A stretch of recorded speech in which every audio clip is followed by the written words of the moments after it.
बिस्मिल्लाहिर्रहमानिर्रहीम। Second year student, आज मैं चैप्टर नंबर 11 में एक टॉपिक समझाने वाला हूँ। टॉपिक एग्ज़ाम के लिहाज से बहुत इम्पोर्टेंट है। टॉपिक का नाम है energy stored in a capacitor, electric field and energy density. हम जानते हैं कि कैपेसिटर एक ऐसा डिवाइस है जो कि चार्ज को स्टोर करता है, लेकिन हम ये भी जानते हैं कि कैपेसिटर एक ऐसा डिवाइस है जो कि इलेक्ट्रिकल एनर्जी को भी स्टोर करता है। अभी अगर हम यहाँ पे देखें तो ये हमारे पास एक पैरेलल प्लेट कैपेसिटर है। एक पे पॉजिटिव चार्ज डिस्ट्रीब्यूट है, दूसरे पे नेगेटिव चार्ज डिस्ट्रीब्यूट है। इन दोनों प्लेट के दरमियान सेपरेशन डिस्टेंस d है और इसको हमने बैटरी से कनेक्ट किया है, लेकिन अभी बैटरी ऑफ है। जब बैटरी ऑफ है तो इसका मतलब ये है कि इसकी जो इनिशियल वोल्टेज है वो है 0। जब हम बैटरी को कनेक्ट करते हैं तो इसकी जो फाइनल वोल्टेज है वो है V। तो इसका मतलब ये हुआ कि इसकी जो एवरेज वोल्टेज है वो है VI plus VF divide by 2। VI 0 है, VF V है 2, तो इससे आया V/2। अब एवरेज वोल्टेज आ गया V/2। The work done in bringing positive charge to the capacitor is equal to Q multiply V/2। हम जानते हैं कि यहाँ पे हमारे पास जो वर्क डन है, हम जानते हैं कि एवरेज वोल्टेज बराबर होता है work divided by charge. Cross multiplication से वर्क बराबर हो गया चार्ज मल्टीप्लाई एवरेज वोल्टेज। अगर हम इक्वेशन नंबर 2 को देखें तो यहाँ पे चार्ज एवरेज वोल्टेज बराबर है Q मल्टीप्लाई V/2। अब ये टर्म हमारे पास आ गया वर्क के बराबर, तो वर्क हो गया 1/2 QV। ये हमारा इक्वेशन 3 हो गया।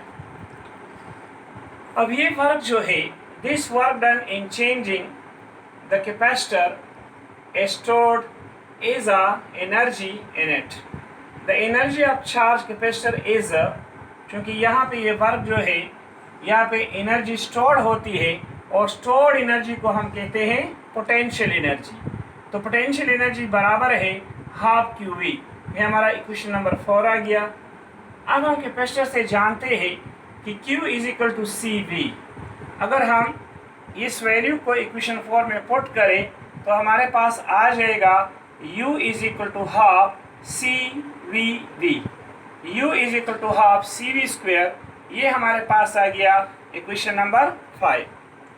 अब इक्वेशन नंबर 4 और 5 ये शो करता है कि the energy stored in a capacitor is directly proportional to the square of voltage, means U is directly proportional to V square. इसके बाद हमने डिस्कस करना है energy stored in an electric field.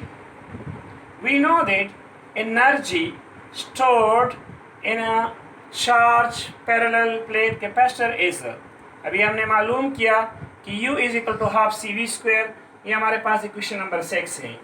हम ये भी जानते हैं कि V is equal to ED, ये पोटेंशियल ग्रेडियंट से E is equal to V/D।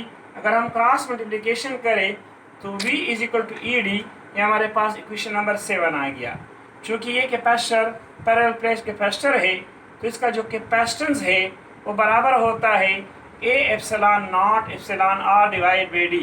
ये हमारा इक्वेशन नंबर 8 आ गया।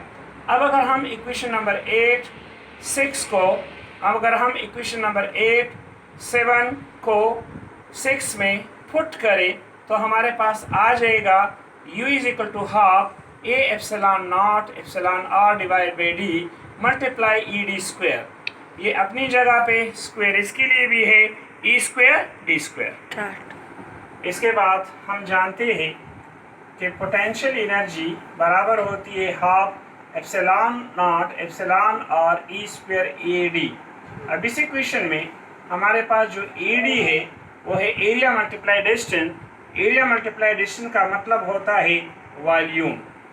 तो ये इक्वेशन हमारे पास बन गया, U potential energy is equal to half epsilon naught epsilon R E square volume. ये हमारा बन गया इक्वेशन नंबर 9। अब इसके बाद हम डिस्कस करेंगे कि what do you mean by energy density. Energy density को हम इस तरह डिफाइन करते हैं कि एनर्जी पर unit volume is known as energy density. Mathematically हमारे पास जो एनर्जी डेंसिटी है वो एनर्जी पर यूनिट वॉल्यूम, एनर्जी को हम रिप्रेजेंट करते हैं यू से, ये वॉल्यूम, ये इक्वेशन नंबर 10 है। अगर हम इक्वेशन नंबर 9 के उठाए और इक्वेशन नंबर 10 में पुट करें तो हमारे पास आ जाएगा energy density is equal to half epsilon naught epsilon R E square volume divide by volume. Volume volume cancel, so energy density हमारे पास आ गया 1/2 epsilon naught epsilon R E square. अगर हम सिर्फ वैक्यूम के लिए एनर्जी डेंसिटी लिखना चाहे तो वैक्यूम के लिए जो एनर्जी डेंसिटी है वो है half epsilon not E square. Thank you, God bless you.